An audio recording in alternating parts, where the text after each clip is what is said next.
নমস্কাৰ বন্ধু বান্ধৱীসকল, মই হিমাক্ষী আপোনালোক সকলোকে মোৰ ইউটিউব চেনেল অসমীয়া কিচেনলৈ আদৰণি জনাইছোঁ। আজি মই আপোনালোকৰ লগত শ্বেয়াৰ কৰিব ওলাইছোঁ অতি কম সময়ৰ ভিতৰত হৈ উঠা মাছৰ জোলৰ এটা ৰেচিপি। চাই ভাল লাগিলে লাইক, শ্বেয়াৰ আৰু ছাবস্ক্ৰাইব কৰি দিব।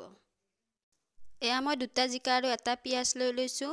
পিঁয়াজখিনি মিহিকৈ কুটি লৈছোঁ, তাৰ লগতে কেঁচা জলকীয়া 4টামান লৈছোঁ আৰু জিকাখিনি এনেদৰে মিহিকৈ কুটি লৈছোঁ। ইফালে এটা কেৰাহীত মই তেলত মাছ ভাজিব ধৰিছোঁ। যিহেতু এটা মানুহৰ বাবে বনাইছোঁ, সেয়েহে 2 পিচ মাছ ভাজিছোঁ। এনেদৰে উলটাই মাছকেইপিচ ভালকৈ মই ভাজি ল'ম। যেতিয়ালৈকে ৰঙা নহয় তেতিয়ালৈকে মই মাছকেইপিচ ভাজি থাকিম। ভিতৰখন সিজিব লাগিব। এয়া দেখিছেনে, মোৰ মাছকেইপিচ ৰঙা হৈ গৈছে আৰু সিজি উঠিছে। মাছকেইপিচ ভালকৈ ভাজা হৈ গৈছে, সেয়েহে মই মাছকেইপিচ তেলৰ পৰা উঠাই এনেদৰে এফালে লৈ ল'ম। এয়া মই এফালে মাছকেইপিচ এক্সট্ৰাকৈ থৈ দিছোঁ। এতিয়া মই তেলত দিম, দেখিছেনে, এয়া পাঁচফোৰণ কেইটামান দি দিছোঁ তেলত। তাৰপিছত মই তেলত দিম কাটি থোৱা পিঁয়াজখিনি আৰু কাটি থোৱা 4-5টামান কেঁচা জলকীয়া। এনেদৰে মই তেলত দি দিছোঁ, দেখিছেনে, এয়া দি দিছোঁ, গোটেইখিনি দি দিছোঁ। তাৰপিছত মই এইখিনি এনেদৰে ভালকৈ 2-3 মিনিটমান লৰাই আছোঁ। এইখিনি মই তেতিয়ালৈকে ভাজিম যেতিয়ালৈকে ৰঙা হৈ নাযায়। তাৰপিছত মই ইয়াত অলপ নিমখ দি দিছোঁ। আপোনালোকে সোৱাদ অনুযায়ী নিজৰ নিমখটো দি ল'ব। মই নিজৰ সোৱাদ অনুযায়ী নিমখটো দিছোঁ। এতিয়া মই এনেদৰে আৰু 2-3 মিনিটমান লৰাই থাকিম, যেতিয়ালৈকে পিঁয়াজখিনি ৰঙা উঠি নাযায় তেতিয়ালৈকে মই এনেদৰে লৰাই থাকিম। এয়া দেখিছেনে বাৰু, পিঁয়াজখিনি ৰঙা উঠি গৈছে। এতিয়া মই ইয়াত দিম, মই যে কাটি থৈছিলোঁ জিকাখিনি, সেইখিনি মই ইয়াতে যোগ কৰি দি দিম।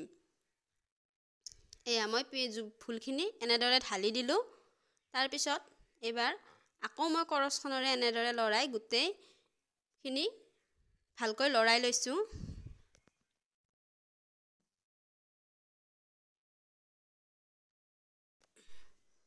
এইখিনি লৰাই মই এতিয়া ইয়াতে দি দিম এচামুচ হালধি।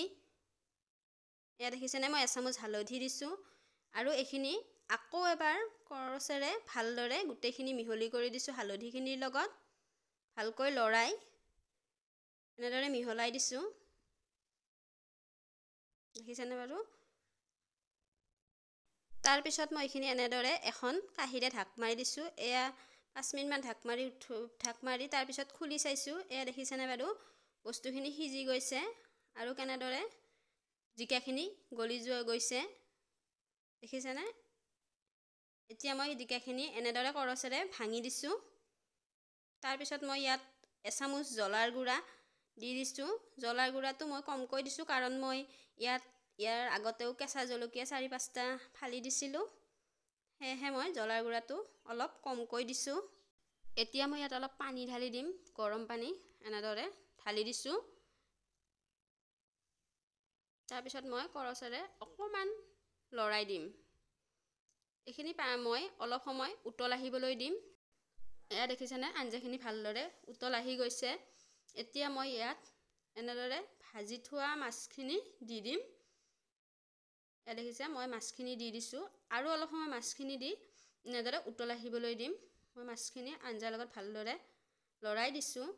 এতিয়া মই মাছখিনি দিয়া আঞ্জাখিনি অলপ সময় আকৌ উতল আহিব দিম, 5 মিনিটমান। দেখিছেনে, আঞ্জাখিনি এতিয়া 5 মিনিট হৈ গৈছে উতল অহা, আৰু আঞ্জাখিনি এতিয়া হৈ গ'ল। এতিয়া মই আঞ্জাখিনি এনেদৰে এটা বাটিত এনেদৰে ছাৰ্ভ কৰি দিম। দেখিছেনে, মই এনেদৰে এটা বাটিত আঞ্জাখিনি কেৰাহীৰ পৰা উলিয়াই লৈছোঁ।